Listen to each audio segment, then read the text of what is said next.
it's difficult to isolate it. Okay. To say it's this one thing. That was the most difficult. It's everything together happening all at once.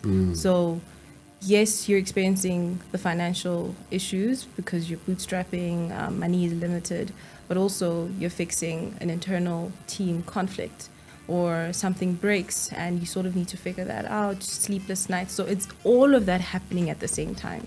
I think in life, challenges come, right? But maybe you're experiencing a themed challenge. You're ill. Maybe let's say that's what's going on. But if you're ill and you have issues at home with in your marriage and you have financial issues and you put all of that together, I think that's the most difficult thing, is managing everything all at the same time, because they all have varying degrees of pain that they can be at, but it's everything at the same time. That's the challenging thing about being a founder.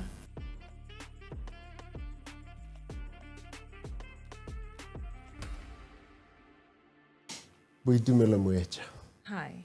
Welcome to the Angle Podcast. Thank you so much. I'm excited to be here and I'm doing great. Thank you.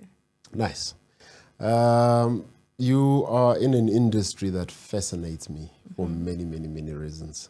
We live in a generation where young people go to work. However, they're not going to factories or offices. They wake up, take phones, shoot content, all in the name of creating content, becoming brands essentially, in the space of the digital age and influencer economy. What does the space mean for you? Wow, that's actually a layered answer that I could give. I think it's a form of creative expression for myself and for the creators themselves. But not only that, I think it's sort of given people access to more economic opportunities. What started off as dance challenges has become livelihoods for a lot of people. And a lot of brands actually, depend or rely on creators and their voices and how they are able to influence their audiences. So it's a huge market. It's playful, it's fun, and it's ever evolving. Interesting. And how did you get into the space? What was your in? Was it, what did you see for you to say, I think there's an opportunity to do something in this? Okay, so I think just as my background as a marketer, part of what I do for a living is to create content, right? For businesses, for brands, for companies. And that's where the love for it sort of arose. And I also, also volunteer at church in some capacity in social media. So just that exposure. And then from my own creative agency, we had an influencer campaign to manage, and I realized just how fragmented it is. It can be very expensive. It isn't really built for SMEs, right? Right. And I wanted to sort of venture into that and solve some of the problems that I noticed there. So content is something that is both in my personal life, my church life, and in my work life. It just surrounds every aspect of my life. So that's basically how I got into it, is that it envelopes everything. The word content creator and influencer are kind of used interchangeably. Is there a difference? It depends on who's asking.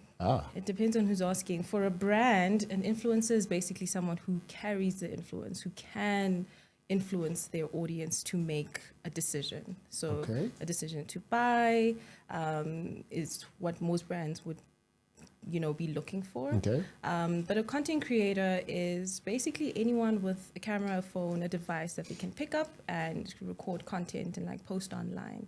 So those are the two differences. It's it depends on who's asking. But the word influencer is basically, self-explanatory. That the influence part of it. So how niche can niche go? So the reason I ask that is because my personal view is it can go pretty niche. You can actually, in a space now when everyone's online, everyone has access to their own tools, everyone has access to their own audiences, and if they put in the work, they build that audience.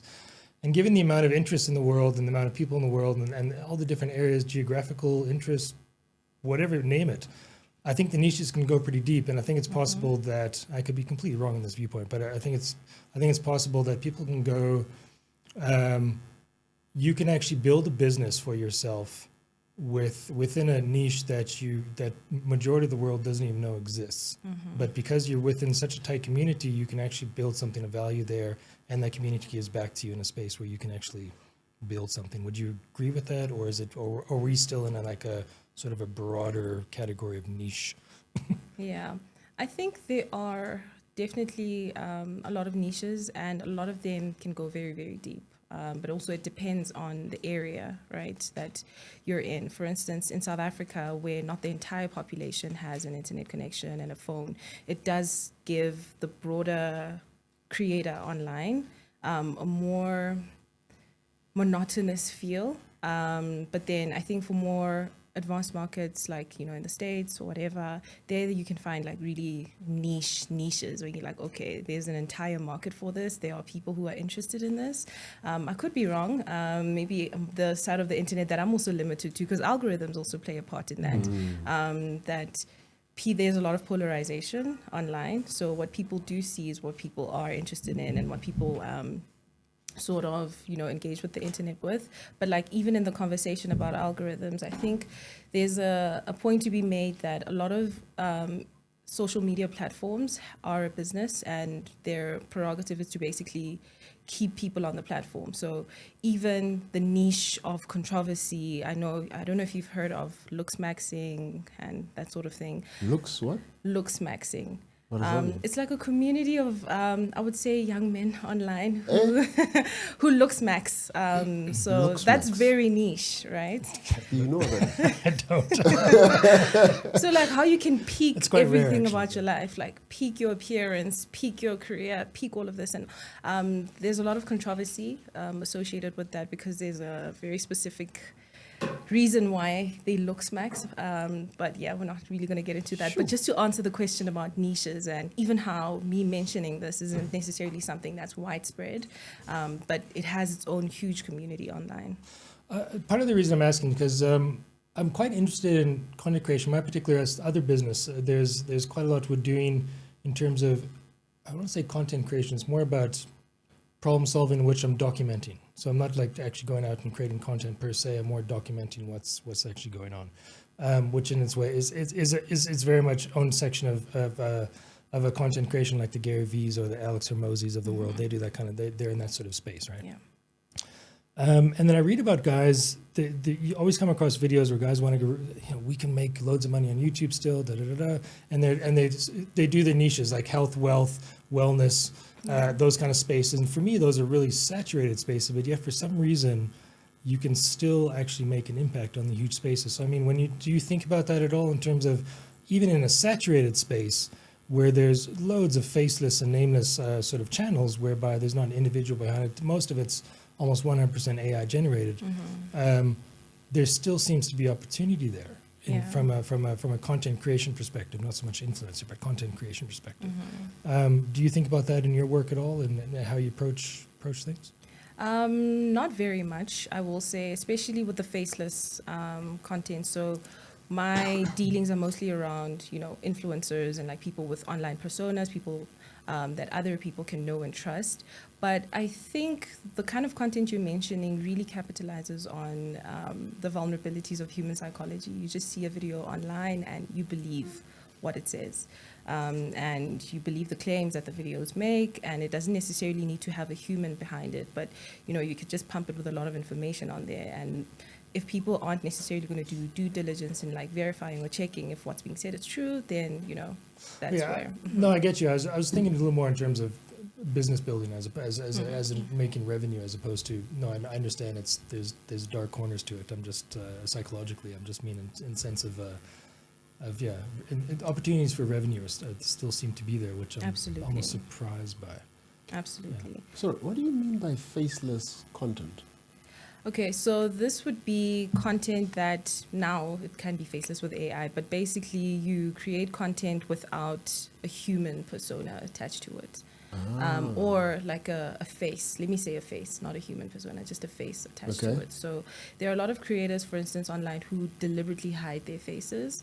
So you can be a lifestyle creator, you can be showing people how to make coffee, but you never show your face online. Those are the faceless. Those are faceless accounts. Okay. Yes. And what makes a great influencer? I'm sure there's a bunch of young people out there who are trying to crack into this industry of being an effective influencer. What do you need to do? What does one need to do to be a successful influencer? I think there isn't a one-size-fits-all prescriptive way of thinking about it, but there are definitely things that people ask for or people expect from their favorite creators or the people they watch online. So authenticity is a big one. Okay. Showing up as your true self, and the authenticity helps people build trust with you because they feel like they know you. So that's where the parasocial aspect comes into it. But I think going further than that, professionalism, consistency, always showing up, and I guess creating like a safe space for your audience online. But for a brand, that's from the consumer side, but from the brand side, it is being professional, being timely. Another thing is not being controversial or not being associated with like scandals and that sort of thing. Henwell should take some of that advice. I'll pass on the message. Yeah, so being scandalous is definitely on the brand side. They'll look the other way when trying to select an influencer. But the bottom line, money, so being able to convert, so your actual influence. So another thing is you don't confuse your audience. If you have multiple things that you talk about that conflict, that sort of, contributes to your influence or how people are able to relate and trust you. So a lot of things need to seem natural because at the end of the day, yes, you are a curated online personality, but people are still relating to you on the human level. So people still need to be able to trust what you have to say, being knowledgeable in your topic, your niche, whatever it is that you're sharing with people. So there's several things that make up for it, but a lot of the times it's just one of those, fundamental things. Yeah. And how does one navigate this tricky space of algorithm biases, where thirst traps are more preferred by the algorithms? And now recently you just mentioned this thing that guys do, you said it? Looks maxing. Mm-hmm. When the algorithm seems to reward such things, and here I am as an upcoming content creator, how do I navigate that? How do I know what the algorithms are looking for in a safer space instead of this face maxing, the threat, all of that stuff? Okay. How do I navigate this forest? Oh man, that is a tricky Hard one. work and testing and repeat. I guess, yes. But I'm trying to be authentic, right? Mm-hmm. And part of me being authentic is face maxing because I'm not trying to lie to nobody. It's something that I really like. This young lady as well got a few comments to say, you were right. And now she's trying to use that to her advantage. She's like, it's me, it's who I am. I'm not hiding who I am. So now they're feeding into this algorithm. But certain brands may then look at them in a different way, and they may not be aware. Mm-hmm. So what I'm trying to get at is there a balance?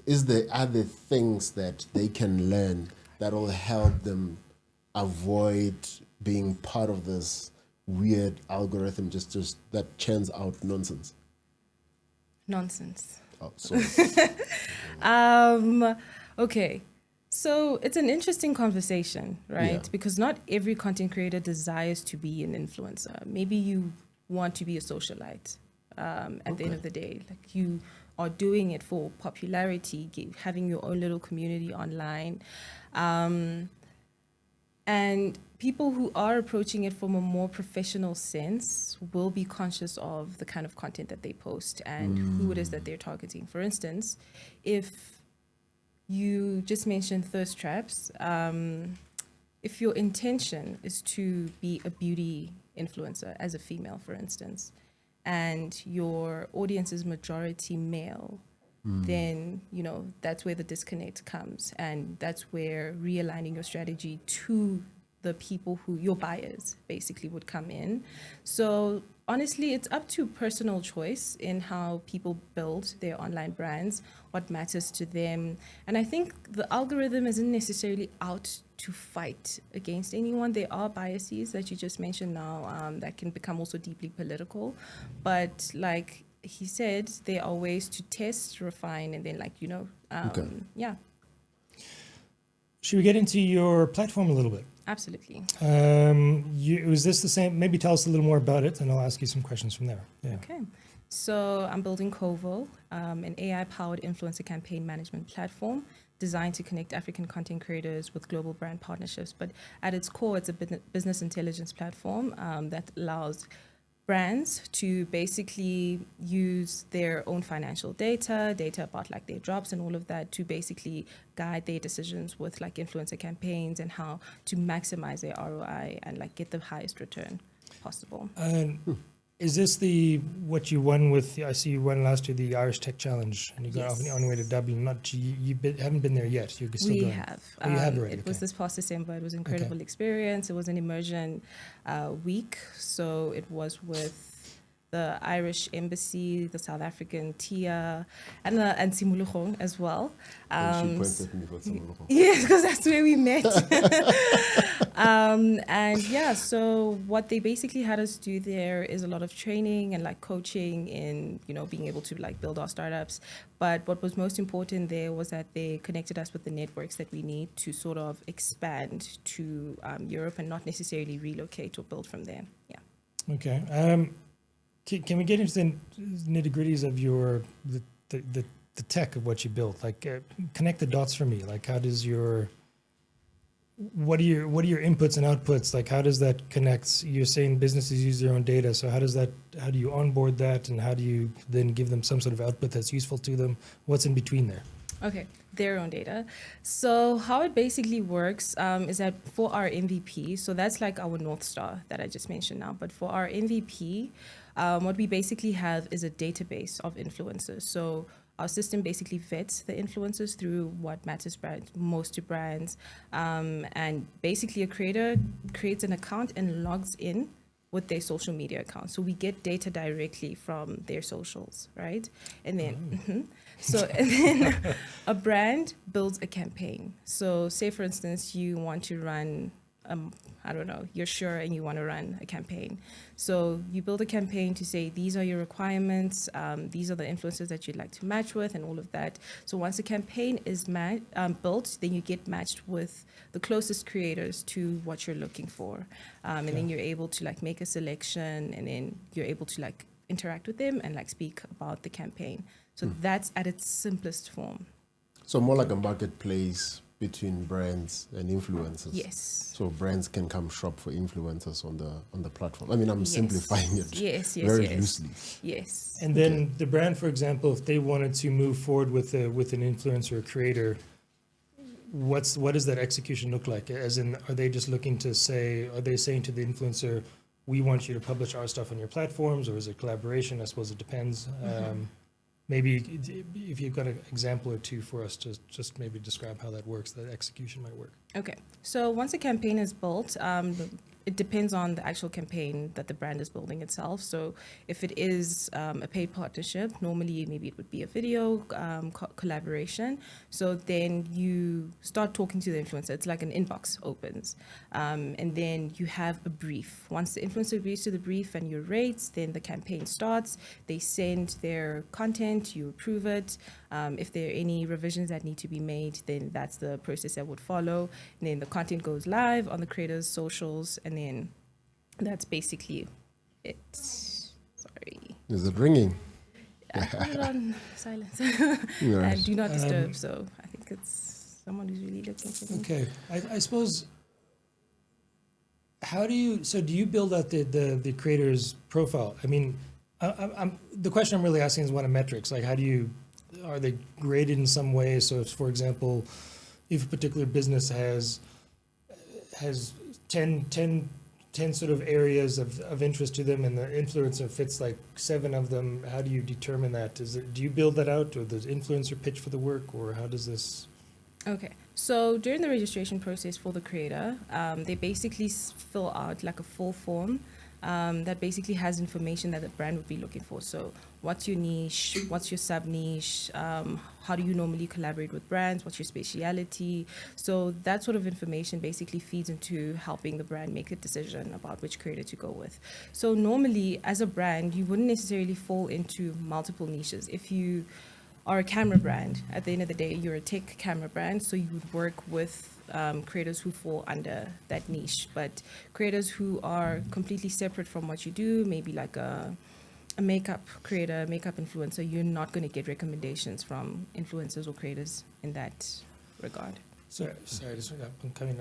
I'll let you speak in a moment instead. I'm just, I'm such a stickler for workflow, because it's like the workflow is almost like where you make or break this kind of business. Like the ins and outs have to like connect really nicely, and there has to be like places where, and it's not like A plus B, it's like A plus B, C, D, and there's a few different steps that need to go in there. So, I mean, I can tell you've clearly put thought into it and you've built it appropriately and so forth. I suppose that's the examples of it that I really get stuck into. And again, I'm not trying to grill you. I'm just curious about how the process works. Like, I'm not testing you. I'm just like saying, okay, really interested in how the actual workflow works, because in my particular thinking, it's the workflow that's make or break. If you're not thinking about the workflow right, it just takes one little piece not to connect and it doesn't work. And often people don't understand why it's not working. It's because often they haven't thought through every little step of that process, whether it's for the influencer, whether it's for the brand. It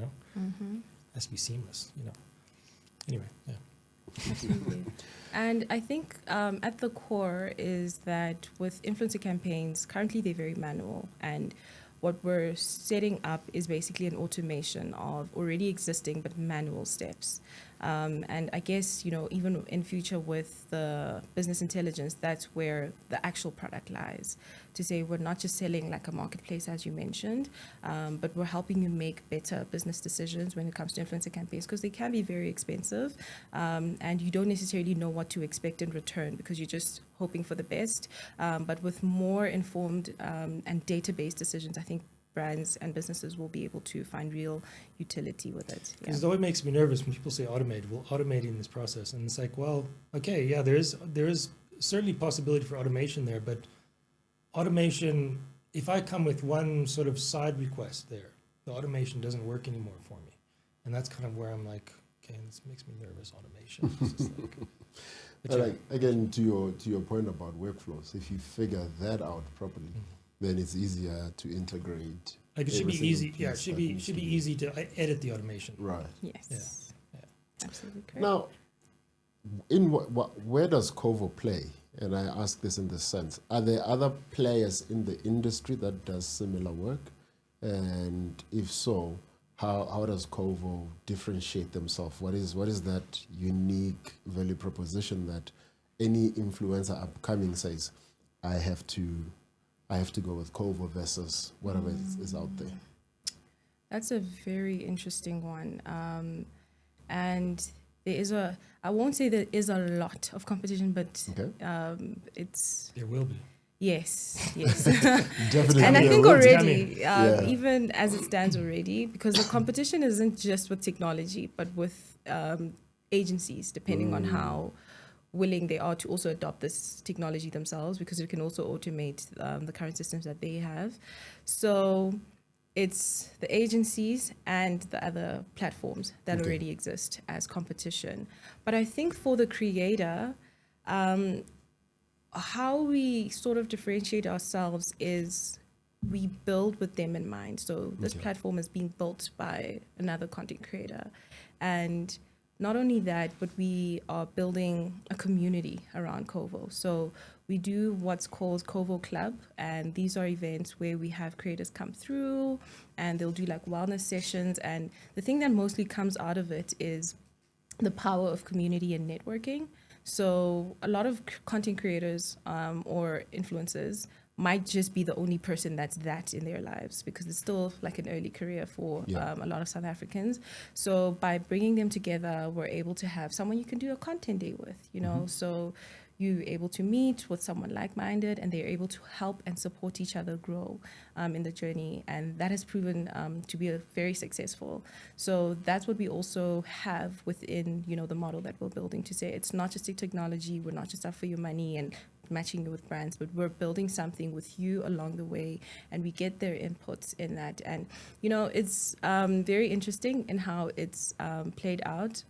Because with our most recent event, we had sponsorship from a brand called Boitumelo, and it was a Pilates day in Stain City. We had a small group of creators come through, and yeah, it was lovely.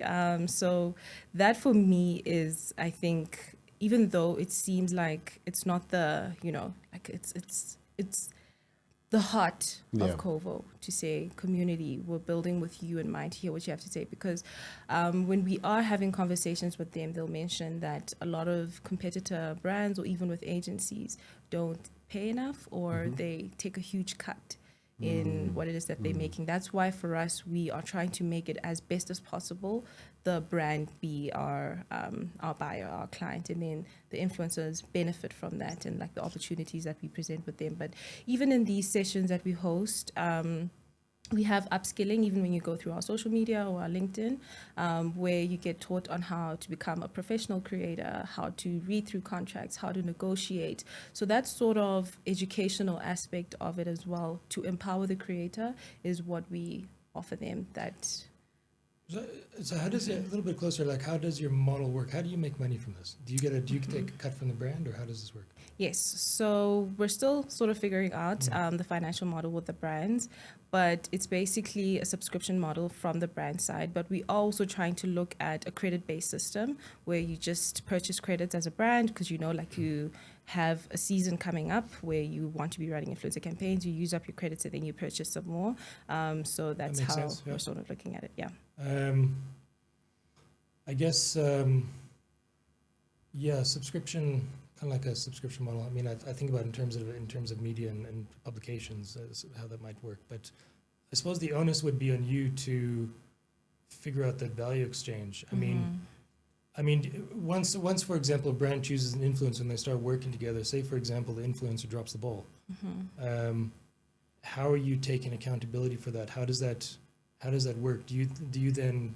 Do you work with the influencer in terms of maybe either removing them from the database? Depends on what happens, of course. Yes. But I mean, or where does the responsibility lie? If you made the connection, how are you thinking about that? Okay.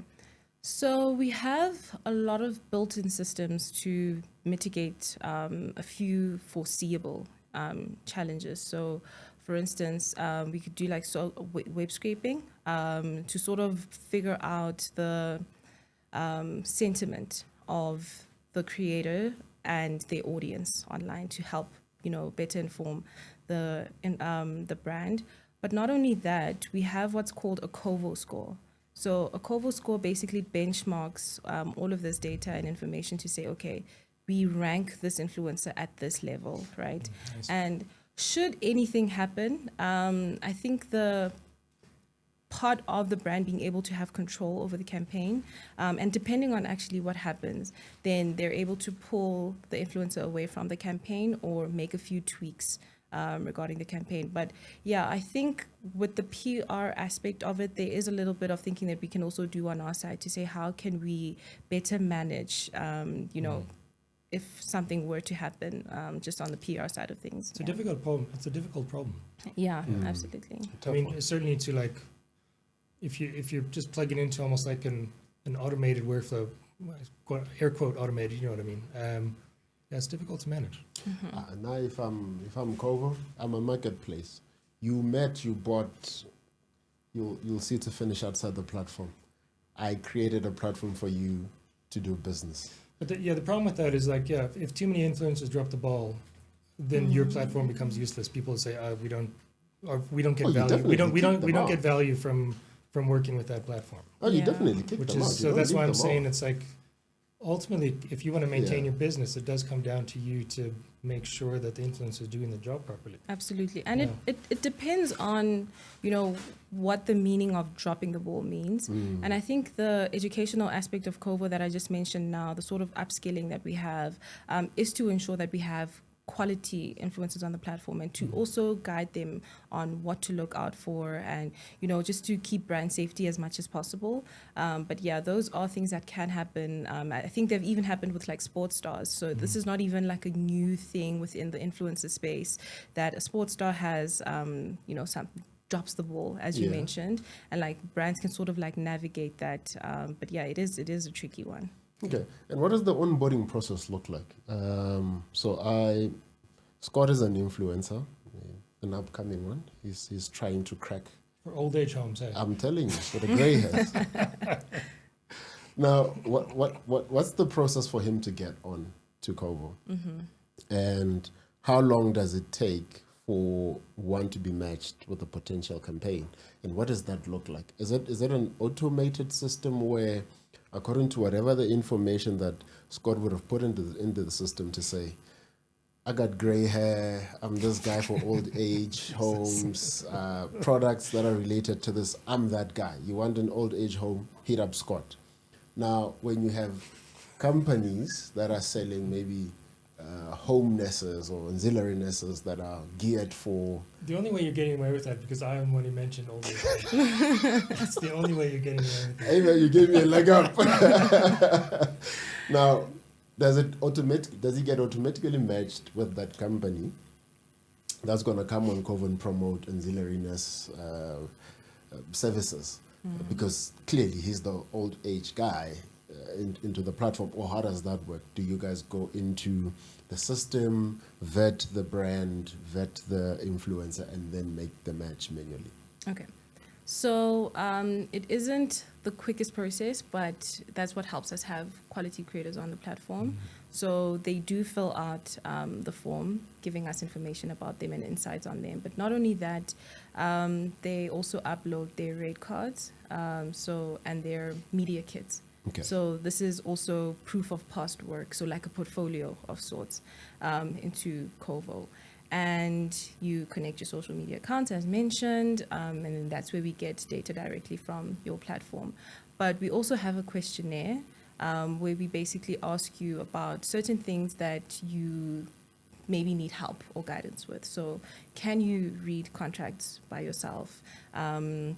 What are some of the legal issues that you've gone through in the past that we can sort of help you with? So basically it's like an aptitude test to sort of understand which kind of creator we're working with. And because we're still small, we are able to still vet the content creators ourselves. But the thing is that in future, outside of the MVP, that should be an automated system using artificial intelligence. So basically, when it comes to a live campaign, then it is very automated. It's not discriminatory or any way. So when a brand builds a campaign and you fit the brief, you get matched. And that would happen automatically in the future? In the future. With the North Star? I mean, not with No, the MVP. currently. Currently that yes. happens. Yes. Oh, nice. Yes. Okay, nice. And there's a lot of weird things happening online. Accounts get hacked. We live in the age of deep fakes. Is the business looking into that direction in this sense? Recently there was a case of somebody being violated online. However, the perpetrator was in a different country.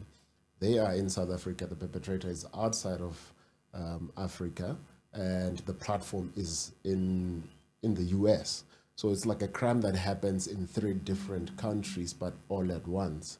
And the problem there is, where do you litigate? Do you hear where the platform is or where the perpetrator is? Those kind of conversations and those kind of challenges. Is the business looking into how are we going to protect content creators going forward around deep fakes, around scams and crimes that happen online? Sure. probably out of your scope a little bit. It is, Yeah. Okay. but it is definitely something to sort of think about because I think, especially when mentioning with the educational aspect, Yeah. we can sort of guide creators to say these are the red flags to look out for. But in as far as how far a creator goes, yeah, that is a little bit out of our scope. But I guess even with conversations like this, when we do have the workshops, we'll just list that these are the red flags to look out for. This is how you keep safe. This is how you do a brand deal, for instance, with an international company. These are the clauses you need to have in your contracts and stuff. So I guess it's a more human educational thing that can be done. But in terms of mitigating and completely stopping it, the technology is not necessarily focused on that, but more the business intelligent aspect of it to run better influencer campaigns. All right, cool. So maybe talk to us a little bit about the genesis of all this. Is it just do you have partners? Okay. Or is this something you just built out yourself and then found some, or how did this work? So this is very interesting. Like I said, it came from my creative agency, and there I had a team member. We were working on this together, and I got into an accelerator program called ALX Ventures, and through that, they basically, took us through everything on how, Just from here idea. somewhere, ALX. Where's Yes. ALX? Yeah, somewhere. The Rennie House building. Yes. By Food Lovers, yeah. That way. It's the old education. Yes, I got you. Yes, so through ALX Ventures, I was matched with mentors. We also received interns, basically. So that's how my team was able to be built. So I got technical interns as well as, people to help in marketing and that sort of thing. But I'm a non-technical founder. So the technical expertise has come from, the interns that we got from ALX Ventures. And then outside of that, got into the NBA Accelerator as well last year and the Irish Tech Challenge. So all of these have sort of helped to grow and know what it is that we need to do, get the resources that we need, that sort of thing. Yeah. I mean, part of the reason I was asking is because often with these new businesses, and I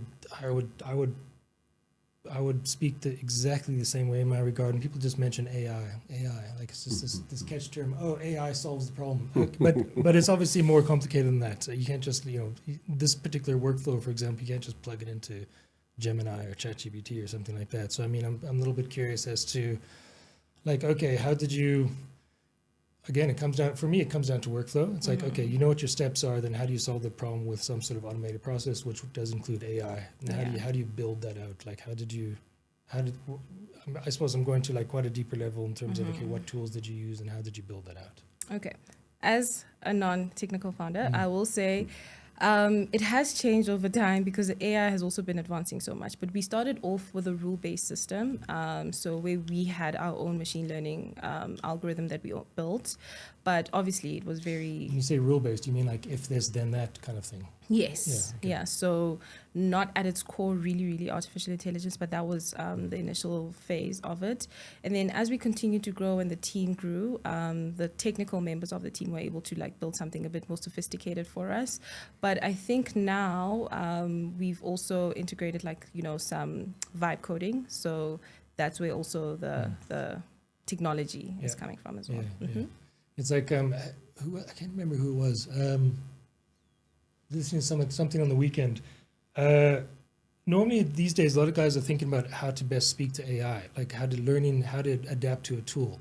And for me, it's almost when I heard it, I hadn't thought about it, but when I heard it, I was like, oh, that's exactly the way I think. It's you don't waste your time trying to figure out how to adapt to a tool. The tool now will adapt to you. You just have to speak to it, and it'll figure you out and know what you want to do, as opposed to all these prompt sort of courses and things like that.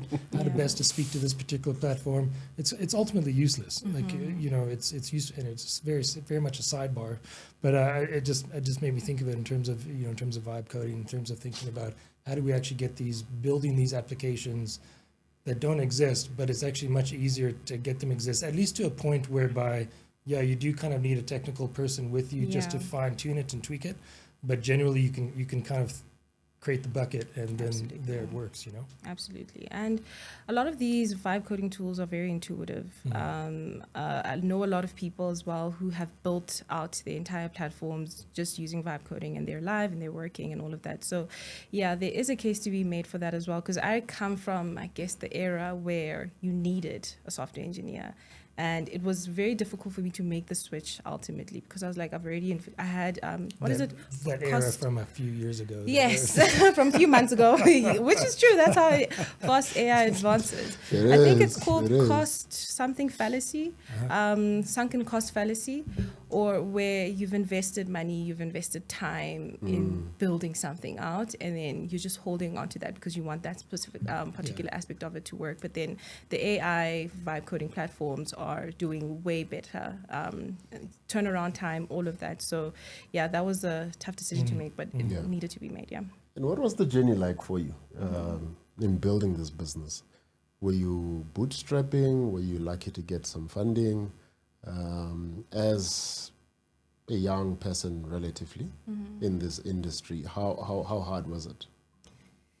Oh my goodness, it was grueling. Hey. It was very difficult. Right. I think I went into it with a lot of naivete, because I was like, no, I can do this tomorrow. But then I got to the sole realization to see that like things take time, especially when you're learning. Coming from a business background doesn't necessarily make you informed in the startup world and how to build and scale a startup. So I was bootstrapping for the longest time. So my creative agency was supporting the startup building, but then I also got into corporate too, because I was like, okay, this is expensive. All the money that's coming from my business is going into COVO, being reinvested in the business. How do I sustain and support myself? So that's where having a job played a part. So now I'm basically balancing both, but obviously with the Irish Tech Challenge as well, there was a cash prize there. So that has alleviated a lot of the financial pressure that was there. But it was difficult. I think outside of the financial aspect of it, it's managing teams, learning the space, building the networks. That was a challenging one when you realize that, oh, actually, I need to know people. I need to get into spaces, that sort of thing. So yeah, that's been the journey. It's different for a lot of entrepreneurs, this that I'm about to ask you, to sort of pick which was the most difficult part. Struggling with funding, pivoting to bootstrapping, managing teams, finding ways to source talent, getting to a point where you go back to corporate, losing friends in the process because it's either you're at work, you're at your business, or you're building this thing. For you, which was the most difficult part of this journey? Sorry, I just need to really give you like a genuine and honest answer on this one.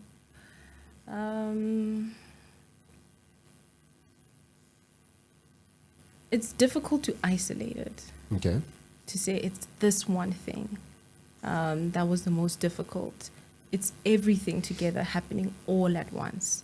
So yes, you're experiencing the financial issues because you're bootstrapping, money is limited, but also you're fixing an internal team conflict, or something breaks and you sort of need to figure that out, sleepless nights. So it's all of that happening at the same time. I think in life, challenges come, right? But maybe you're experiencing a themed challenge. You're ill. Maybe let's say that's what's going on. But if you're ill and you have issues at home in your marriage, and you have financial issues, and you put all of that together, I think that's the most difficult thing, is managing everything all at the same time, because they all have varying degrees of pain that they can be at, but it's everything at the same time. That's the challenging thing about being a founder. Yeah, there's no genesis story of any successful business that people didn't make huge sacrifices or lose something along the way, or and how do you keep your head above cost water? entry?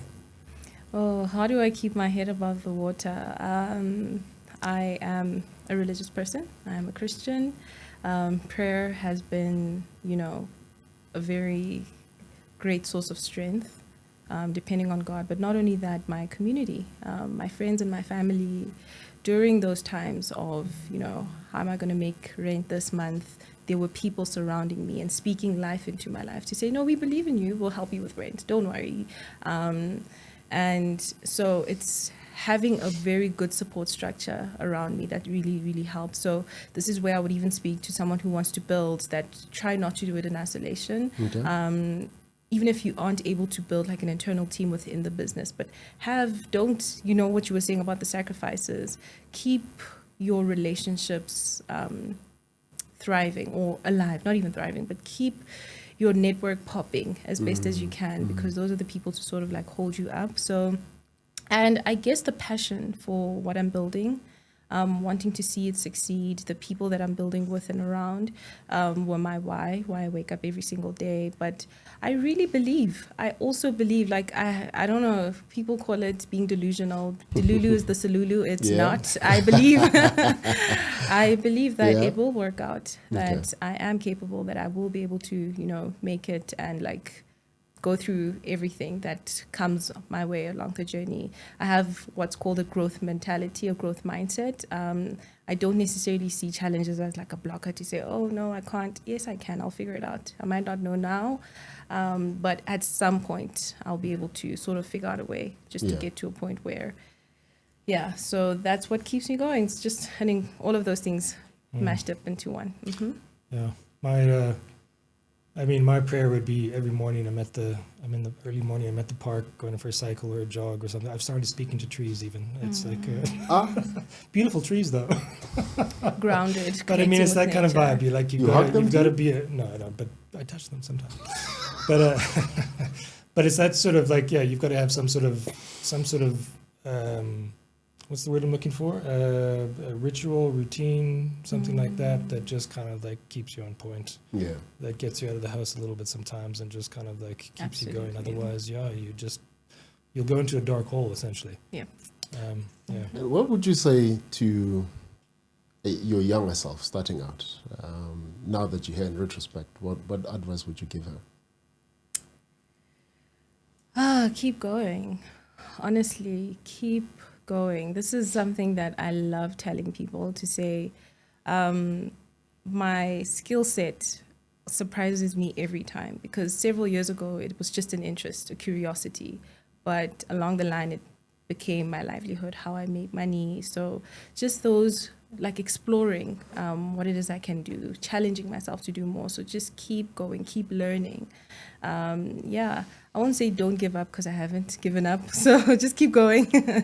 And I think one thing that I've learned, I think it's a quote by someone, I just forgot, that like, don't lose momentum, right? So even if you slow down, even if it becomes difficult and you fall, but just don't lose momentum. Just keep going. It doesn't matter how that looks, what that means, but don't lose the momentum. Okay. The continent is constantly in a conversation of data sovereignty against big tech, excuse me, and a number of this bad sort of news that keeps coming out of social media and big tech. 10 years from now, everything goes as planned for COVO. What does it become? Oh my goodness. I think this is something that I have been thinking about. And it's daunting to think that far, especially when it comes to data rights and like data protection. I don't want to say we're getting left behind, but I do think maybe in certain parts of the continent, when it comes to like the building of data centers and all of that, we are trying to catch up. But for me, it is a way for Africans to own African data and to tell African stories with that data, to build African platforms with the data for African problems and for solutions. So if there's a way, because it's very difficult to think 10 years in when things change every couple of months, but it's more a conversation around ownership. a conversation around influence, a conversation around having a seat at the table, a conversation around having the ability to even negotiate with these big players that you're mentioning now. And the only way to do that is through, you know, owning your own channels, your own data centers, that sort of thing. Yeah. Okay. Anything Awesome. else? No, that's good. Very interesting. Thank you so much. Best of luck to it. Appreciate Yeah. Really appreciate it. Thank you. Thank you so much for making the time. It was lovely being here. Any parting shots? When can people expect a live version of COVO? Okay, yeah, so we will be launching very soon. Currently don't have a date yet, but do follow us on social media. It's connect_COVO. Okay. And my personal account is _OLERO, Olero on TikTok. And that's basically where I also share my journey as a startup founder. And I think a lot of people who are aspiring to be founders can learn a lot from, just to sort of see, you know, what it takes to do something like this. But I think one thing is that my passion is for creators. My desire is to see creators grow and do well. So if you're also a creator who wants to, you know, improve and like get better, COVO is definitely the platform for you. All right. Thank you so much for making the time. We'll leave the links in the description below. Thank you. Thank you so that much. has been the Angle Appreciate it. Podcast. Thank you for tuning in. Do like, subscribe, share, and follow us on all social media platforms. Angle. See ya. Thank you.